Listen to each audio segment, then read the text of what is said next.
তরিকা শরীয়ত সম্বন্ধীয় যে দ্বীনী ইলম শিক্ষা করিয়া বিশেষ নিয়ম কানুন অনুযায়ী আমল করি আল্লাহ তাআলা ও তার হাবিবের নৈকট্য এবং মহব্বত হাসিল করা যায় তাকে তরিকা বলা হয়। আল্লাহ তাআলার হাবিব রাসূল পাক সাল্লাল্লাহু আলাইহি সাল্লাম বলেন, শরীয়ত আমার রচনাবলী, তরিকত আমার জীবন নির্বাহের পদ্ধতি, হাকিকত আমার প্রাণের উচ্ছ্বাস, মারিফত হলো আল্লাহর গোপন তত্ত্ব।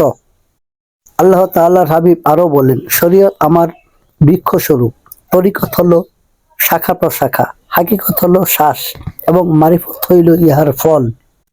এ পর্যন্ত সারা বিশ্বে 500-এরও অধিক তরিকার আভাস পাওয়া যায়, তন্মধ্যে মাত্র কয়েকটি আমাদের দেশে প্রচলিত রয়েছে।